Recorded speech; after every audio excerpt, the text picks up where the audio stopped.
India दुनिया की fastest growing major economy है।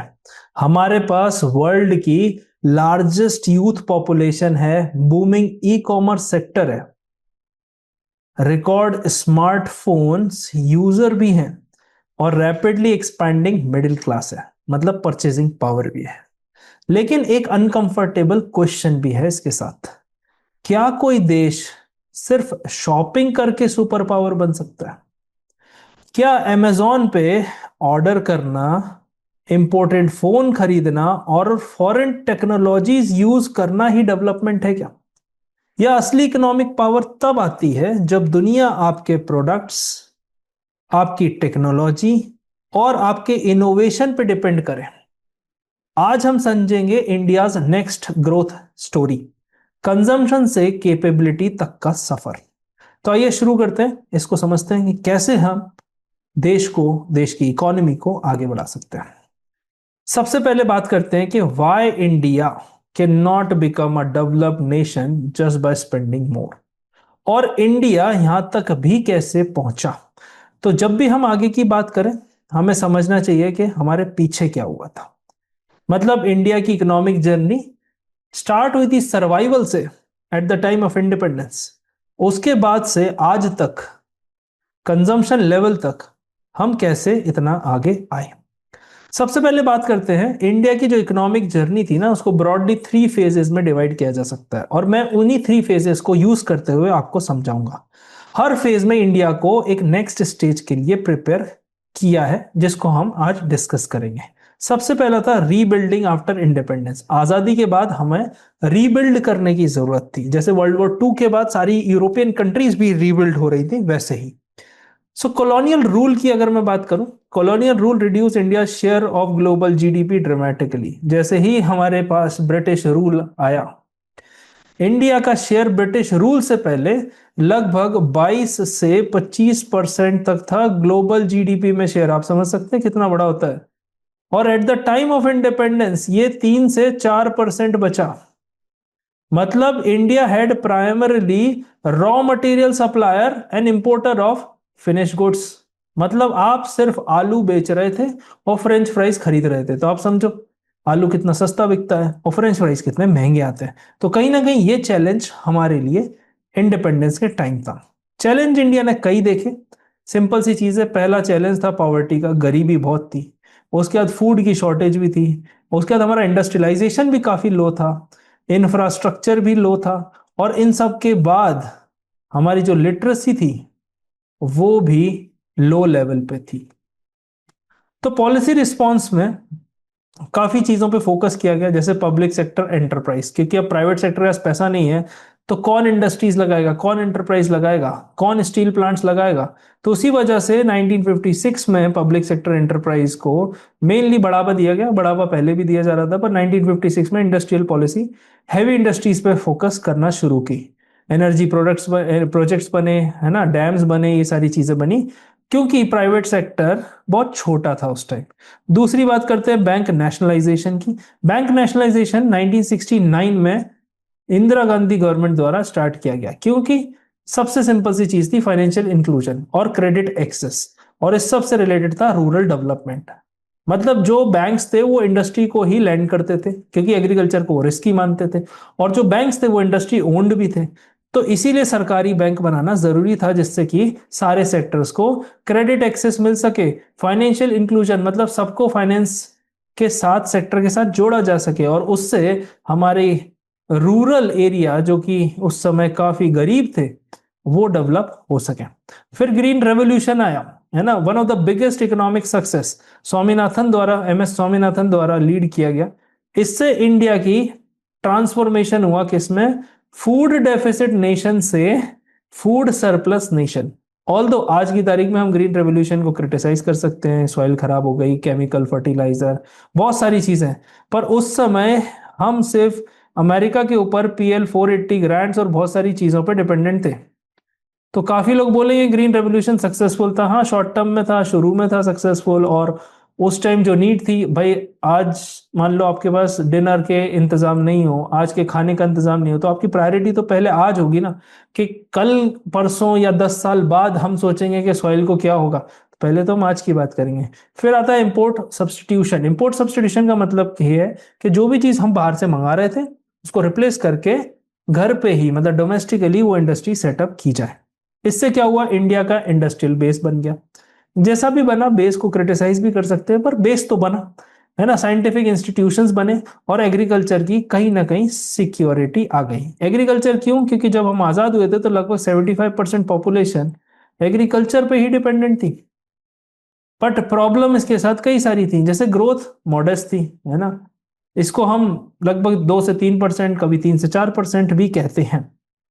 फेज 2 लिबरलाइजेशन रेवोल्यूशन 1991 के बाद की बात करते हैं। 1991 हमारे लिए एक मजबूरी था। हमारी इकोनॉमी की हालत, फॉरेन एक्सचेंज रिजर्व्स, ये सब इतना ज्यादा डेट चढ़ गया था और फिर ग्लोबल इवेंट्स हो गए, डिसइंटीग्रेशन ऑफ यूएसएसआर हो गया, गल्फ में वॉर हो गई। तो ये सारी चीजों की वजह से we had to implement economic reforms. तो हमको हमारी इकोनॉमी को ओपन करना पड़ा। अब ओपन करने से क्या हुआ, उस टाइम इंडिया के फॉरेन एक्सचेंज रिजर्व बहुत ज्यादा गिर गए थे और इंडिया ने उस टाइम गोल्ड रिजर्व्स भी रख के लोन लिया।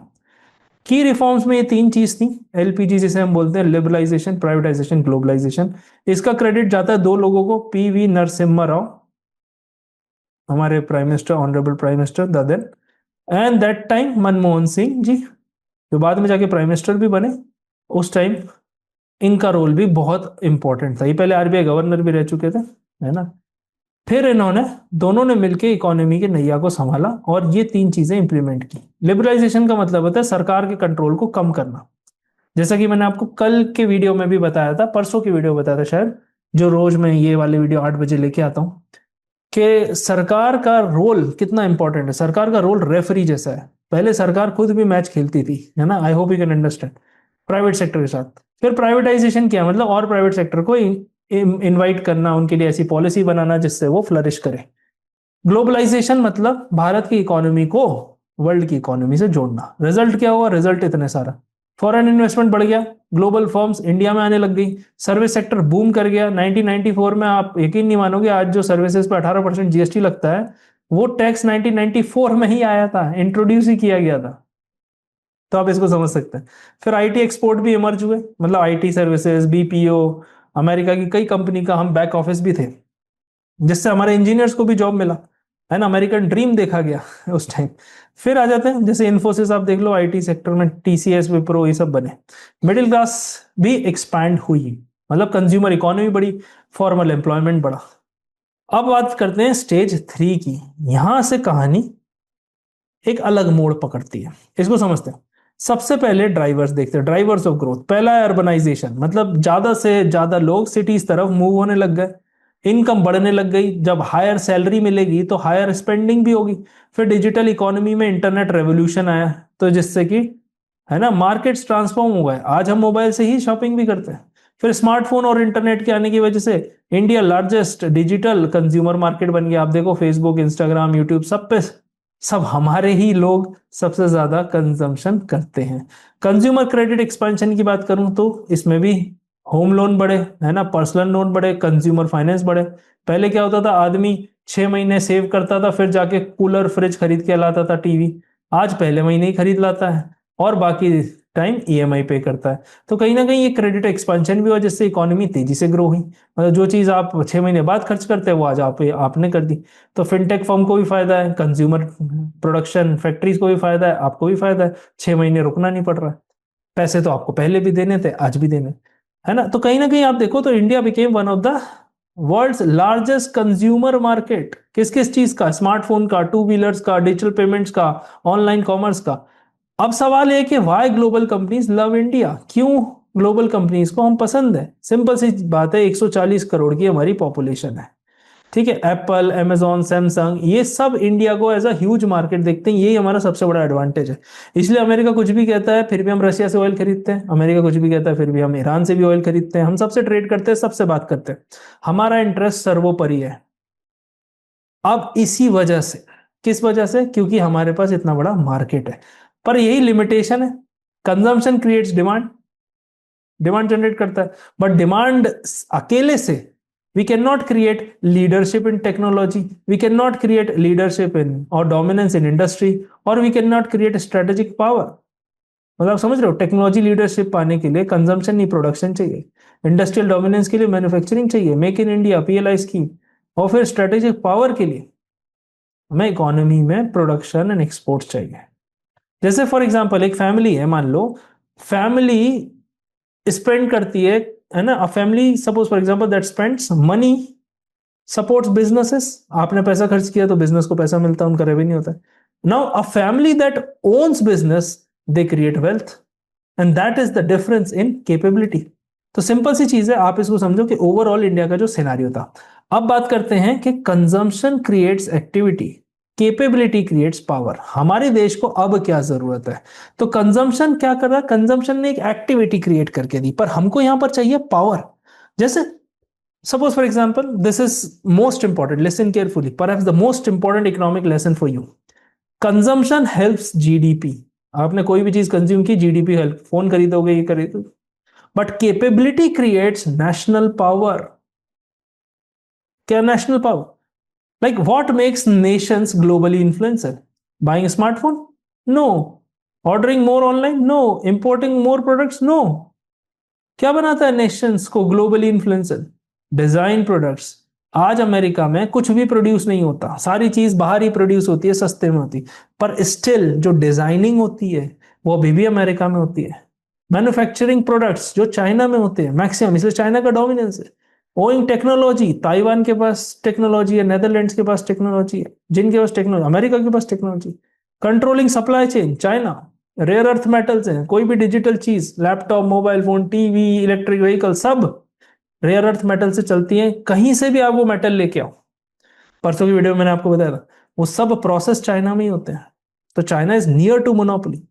फिर एक्सपोर्ट, एक्सपोर्टिंग इनोवेशन, कोई चीज बनाई, इनोवेट की, वो आगे बढ़ाते हैं। तो अगेन आप देख सकते हैं, पहला एग्जांपल चाइना, वर्ल्ड की फैक्ट्री, इसीलिए कहते हैं द वर्ल्ड्स फैक्ट्री। क्यों? क्योंकि ये कंट्रोल करता है किस किस को? बैटरीज को, सोलर पैनल्स को, ईवी सप्लाई चेन्स को, है ना। मैसिव मैन्युफैक्चरिंग बेस है, इतने बड़े लेवल पे प्रोडक्शन होता है, क्योंकि वो सिर्फ डोमेस्टिक नहीं पूरी दुनिया के लिए बना रहा है। जब पूरी दुनिया के लिए बनाएगा तो कॉस्ट कितनी कम होगी आप समझो। प्लस इकोसिस्टम भी है ना। डे बिफोर यस्टरडे की वीडियो मैंने काफी अच्छे से चाइना को कवर किया है, किस तरह से उन्होंने अपना इकोसिस्टम बनाया। तो आप प्लीज उसको जाके देख लीजिएगा, आपको और पिक्चर क्लियर हो जाएगी। अब पावरफुल क्यों है? क्योंकि ग्लोबल सप्लाई चेन उस पर डिपेंड करती है। कोई भी चीज चाहिए चाइना से इनपुट मंगाना पड़ेगा, है ना। Dependency create influence. अगर आप मुझ पे डिपेंडेंट हो तो मेरा इन्फ्लुएंस है आप पे।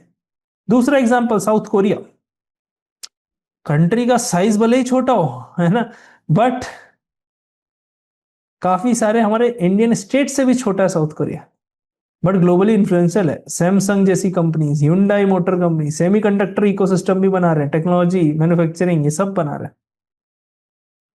जर्मनी की बात कर लें, precision engineering, industrial export, manufacturing excellence, सब बीएमडब्ल्यू, सीमेंस, ये सब जर्मनी की है। यूएस की बात कर लो तो एआई में सबसे आगे यूएस ही है ना। सॉफ्टवेयर की बात कर लो, डिफेंस टेक्नोलॉजी की बात कर लो, इंटेलेक्चुअल प्रॉपर्टी की बात कर लो, माइक्रोसॉफ्ट, एनवीडिया, ओपन एआई, है ना, और जितने भी एआई के हैं, जेमिनी, क्लॉड, सब वहीं के हैं। तो स्ट्रेटेजिक क्वेश्चन क्या है वो हमारे सामने कि can India become a developed, है ना, become developed if most advance technology remain imported?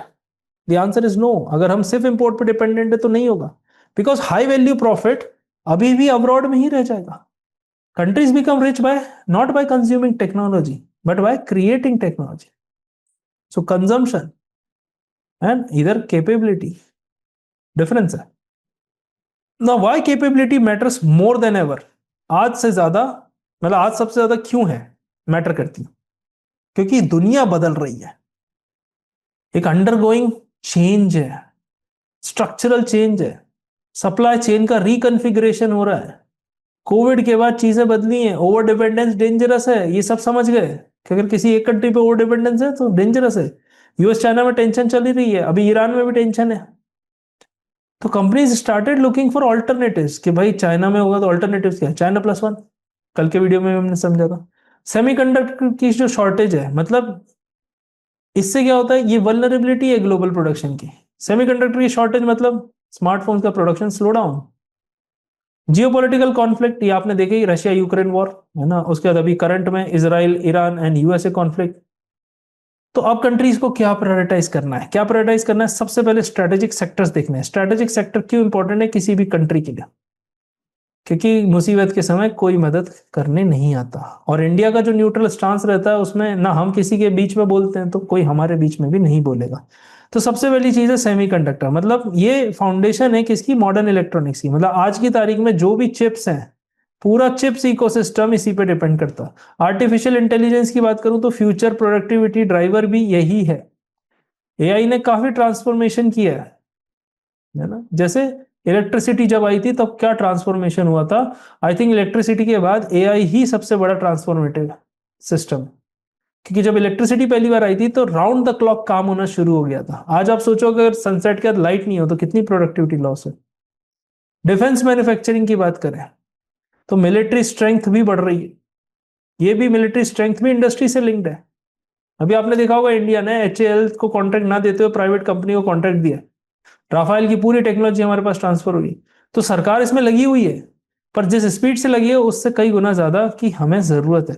Clean energy की बात करें, क्योंकि जो भी एनर्जी हमारे यहाँ प्रोड्यूस हो रही है, ईवी तो है पर ईवी अगर कोल से बनेगी तो कोई मतलब नहीं है ना। इसलिए सोलर को, बैटरी को, ग्रीन हाइड्रोजन को, ये सब पोटेंशियल है फ्यूचर एनर्जी सोर्स, है ना। तो क्रिटिकल मिनरल्स पे ध्यान देना है। ये 3 क्रिटिकल मिनरल्स हैं फॉर ईवी ट्रांसफॉर्मेशन के लिए। अब इंडिया का जो रिस्पॉन्स है वो सिंपल है। इंडिया का रिस्पॉन्स क्या कहता है? Make in India, boost manufacturing, PLI scheme, production linked incentive scheme, मतलब अगर आप स्केल और आउटपुट पर प्रोड्यूस कर रहे हो तो सरकार रिवॉर्ड करने को तैयार है आपको। फिर इंडिया का सेमीकंडक्टर मिशन, मेरा कहना है कि हम पूरा फैब्रिकेशन प्लांट नहीं लगाए, हम धीरे धीरे सेमीकंडक्टर में ऐड हो जाए तो हमारे क्या होगा ना, एक डोमेस्टिक चिप का इकोसिस्टम बनेगा। डिफेंस इंडिजनाइजेशन ये बहुत जरूरी है, क्योंकि लड़ाई के टाइम एक छोटी सी इंफॉर्मेशन किसी कंट्री ने किसी के साथ पास ऑन कर दी तो हमारा पूरा डिफेंस इंफ्रास्ट्रक्चर, है ना, तहस नहस हो सकता है। देन नेशनल लॉजिस्टिक्स पॉलिसी, जो लॉजिस्टिक्स की कॉस्ट को रिड्यूस करना चाहेगी। अब इंडिया का जो एडवांटेज है वो आप देख लेते हैं। सबसे बड़ा है लार्ज डोमेस्टिक मार्केट, ये एक बहुत बड़ी डिमांड जनरेट करता है। मतलब आप कुछ भी प्रोडक्शन करोगे तो कहीं ना कहीं आप देखो उसका कंजम्पशन है। यंग वर्क फोर्स है, मतलब हमारे पास लेबर फोर्स है। एवरेज एज लगभग 28 साल की है अपने यहाँ। तो मतलब काम करने वाली पॉपुलेशन डिपेंडेंट पॉपुलेशन से ज्यादा है, जो कि डेवलप्ड कंट्री के पास वो एडवांटेज नहीं है। फिर जियोपॉलिटिकल ट्रस्ट है, मतलब इंडिया को एक ट्रस्टेड पार्टनर की तरह देखा जाता है ना, धोखेबाज की तरह नहीं देखा जा सकता। जैसे सब लोग चाइना से ट्रेड करते हैं but they not trust China. फिर डिजिटल पब्लिक इंफ्रास्ट्रक्चर की बात करूं तो इसमें बहुत सही है। यूपीआई है ना, आधार कार्ड है, आधार कार्ड से लिंक्ड है, ओएनडीसी है। तो ये सारी चीजें एक इकोसिस्टम बनाती हैं और लिंक करती हैं एक दूसरे को।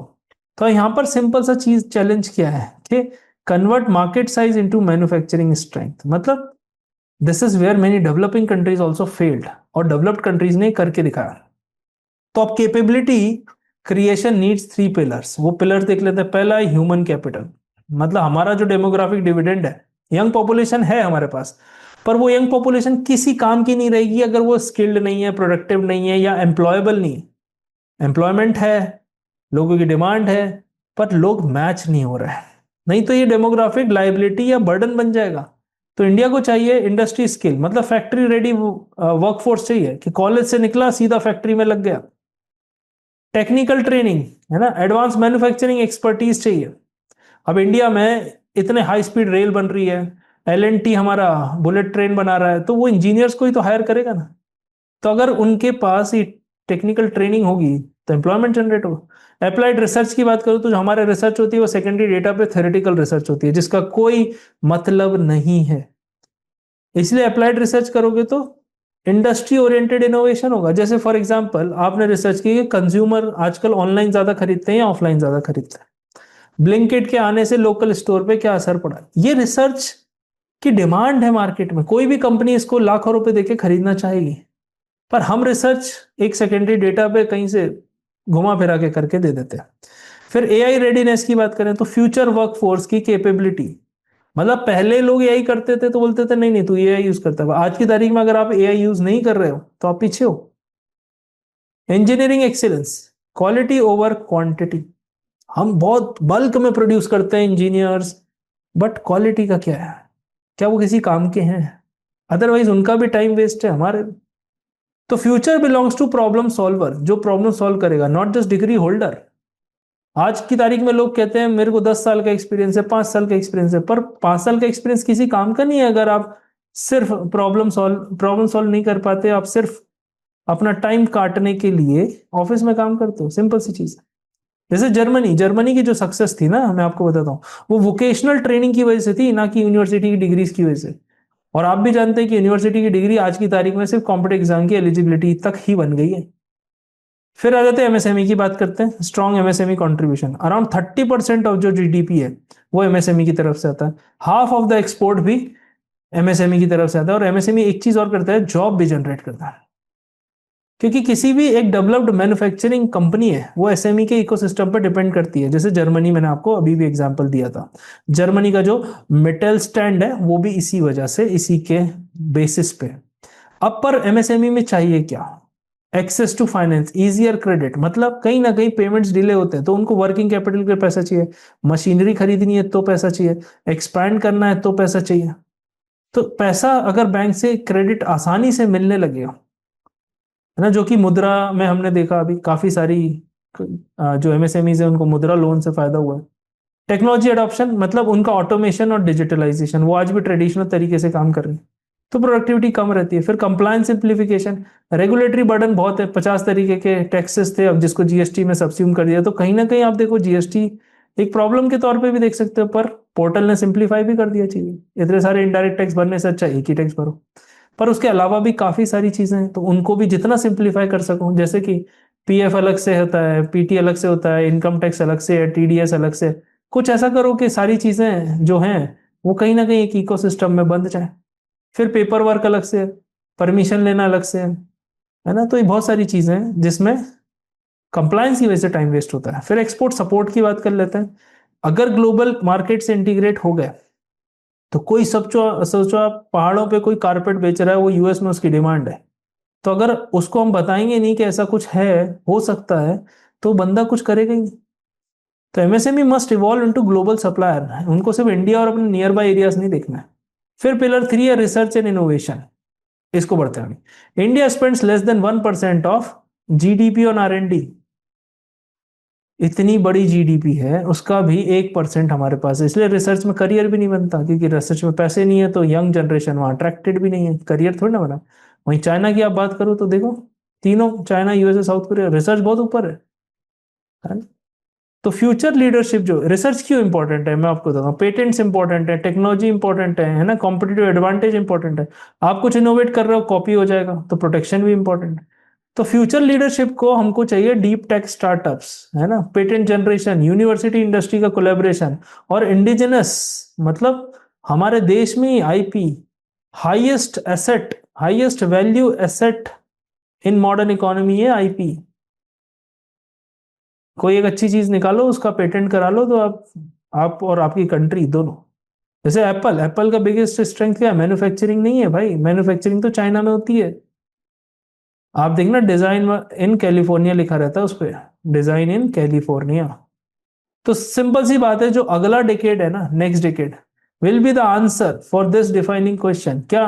कि will India remain one of the world's biggest market, और will India become one of the world's most important producer. तो कंजम्पशन, ऐसा नहीं कह रहे हम कम कर दो, consumption will continue to matter. मना नहीं है कि कंजम्पशन मैटर नहीं करता, बट कंजम्पशन अकेला can not create technological leadership, can not create strategic influence, can not create high income status.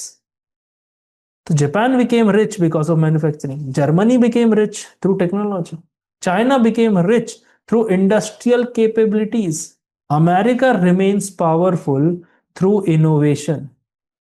अब जो इंडिया का पाथ है ना डेवलप्ड नेशन स्टेटस का 2047 तक, वो ऐसे नहीं होगा, वो होगा कॉम्बिनेशन से। किस किस के कॉम्बिनेशन से? मैन्युफैक्चरिंग, इनोवेशन, है ना, स्किल्स, एक्सपोर्ट्स, टेक्नोलॉजी लीडरशिप, ये सब चीज चाहिए होगी। क्योंकि India has already proven that it can become a massive market, but the next challenge is far more bigger, कि can India become a nation that designs technology, builds factory, और owns patent और create the product that world depends on. तो history ने बार बार दिखाया कि कोई country आज तक डेवलप कंट्री सिर्फ कंजम्पशन से नहीं बनी। वो डेवलप कंट्री कैसे बनी? क्योंकि उन्होंने कैपेबिलिटीज बिल्ड की, जिससे प्रोडक्टिविटी जनरेट हुई एक्सपोर्ट्स के लिए, सारी चीजों के लिए। ये बहुत ज्यादा इंपॉर्टेंट है, इसको आपको अच्छे से समझना होगा। क्योंकि इंडिया के पास अपॉर्चुनिटी है, इंडिया का यंग पॉपुलेशन है, इंडिया के पास ट्रस्टेड जियोपॉलिटिकल पोजीशन है और रैपिडली ग्रोइंग इकोनॉमी है। आई होप आपको पिक्चर पूरी क्लियर हो रही होगी। पर अगर हमने ये एडवांटेजेस एक कन्वर्ट नहीं किए मैन्युफैक्चरिंग स्ट्रेंथ में, टेक्नोलॉजी लीडरशिप में, ग्लोबल कॉम्पिटिटिवनेस में, then India's growth story will not just about catching up with the world. It will be like helping shaping the world's economic future. तो ये सारी चीजें हैं, आप इसको पॉज करके भी पढ़ सकते हो। कल फिर मिलते हैं 8 बजे एक नए टॉपिक के साथ। So don't forget to subscribe. Till the time, जय हिंद।